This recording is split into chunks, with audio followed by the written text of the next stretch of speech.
ആഷിക്ക് പാടുവോ? കണ്ടോ, പാട്ടൊന്നും കേൾപ്പിക്കാൻ വേണ്ടി. ഞാൻ പാടില്ല. സീരിയസ് ആയിട്ട് ചോദിച്ചാൽ മുമ്പൊക്കെ ട്രൈ ചെയ്യുമായിരുന്നു, ഇപ്പോൾ ഇല്ല. ആരോനോട് പറഞ്ഞ ആഷിക്ക് നന്നായിട്ട് പാടുന്നു? ആരാ പറഞ്ഞു? അതെല്ലാം പറഞ്ഞു വരാൻ പറ്റില്ല. എന്താ കാരണം വെച്ചാൽ ഒരുപാട് പേരോട് ഞാൻ സംസാരിച്ചിട്ടുണ്ടല്ലോ. ഓക്കെ. നല്ല നല്ല പഴയ പാട്ടുകൾ, നാടൻ പാട്ടുകളൊക്കെ പാടാനുള്ള താല്പര്യമുള്ള കോളേജ് പഠിക്കുന്ന സമയത്ത് അതെ ഒരു പാട്ട് പാടണമെന്നല്ല. ഞാൻ മുമ്പൊരു ഫങ്ഷനിൽ വെച്ചിട്ട് എല്ലാവരും ഉണ്ട്, ഞങ്ങളെല്ലാവരും ഉള്ള സമയത്ത് ഒരു അവിയൽ പെർഫോം ചെയ്യേണ്ടെന്ന് അവിടെ ചെറിയൊരു ഫങ്ഷൻ. ആ സമയത്ത് ഞാൻ റിമയ്ക്ക് വേണ്ടി പാട്ട് പാടി. കണ്ടോ എത്ര കറക്റ്റായിട്ട് ഞാൻ പറഞ്ഞു. അപ്പോൾ പാട്ട് പാടിയെന്ന് വെച്ചാൽ ബാക്കി എല്ലാവരും കേട്ടു, ഇവള് മാത്രം കേട്ടില്ല. അതപ്പോൾ ഞാൻ പറഞ്ഞില്ല. വർഷങ്ങൾക്ക് ശേഷം ഇദ്ദേഹം എന്നോട് ചോദിച്ചു എനിക്ക് വേണ്ടി ഒരു പാട്ട് പാടില്ല. അപ്പം ഞാൻ പറഞ്ഞു മുമ്പ് ഞാൻ ഒരുപാട് ആൾക്കാരുള്ള സമയത്ത് മൈക്ക് വെച്ച് പാടിയായിരുന്നു, കേട്ടില്ല. അയ്യോ അത് ഞാൻ കേട്ടില്ല. പുള്ളിക്കാർ വേറെ എന്തോ ശ്രദ്ധിച്ചിരിക്കുകയായിരുന്നു.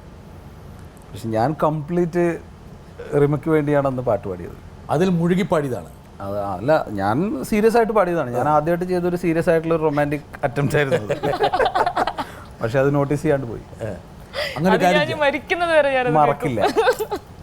അല്ല, അത് ഞാൻ പറഞ്ഞു ഓർമ്മിപ്പിക്കുകയും ചെയ്യും ഇടയ്ക്കിടയ്ക്ക്. അതാ ഞാൻ പറഞ്ഞു മരിക്കുന്നത് വരെ. അപ്പോൾ നമുക്ക് ആഷിക്കിലെടുത്ത് ആ ഒരു പാട്ട് നമുക്ക് ഇങ്ങോട്ട് വാങ്ങിയാലോ?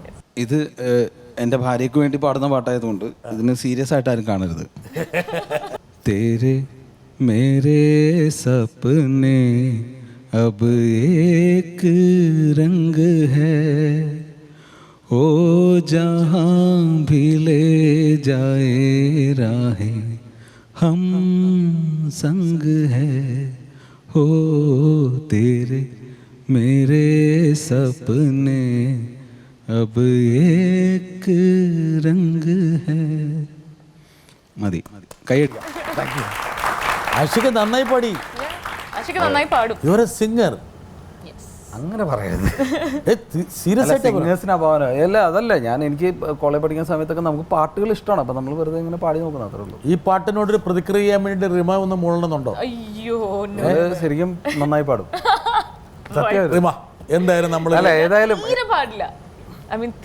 ഏതായാലും ആഷിക്ക് ഇങ്ങനെ മനസ്സിലടക്കി വെച്ച് അന്ന് പാടി, പിന്നെ ഒന്നുകൂടെ പാടി സ്ഥിതിക്ക്. അല്ല, ഇതിപ്പോൾ ബ്രിട്ടാസ് പറഞ്ഞപ്പോൾ ഞാനിത് പാടാൻ കാരണം അതാണ്.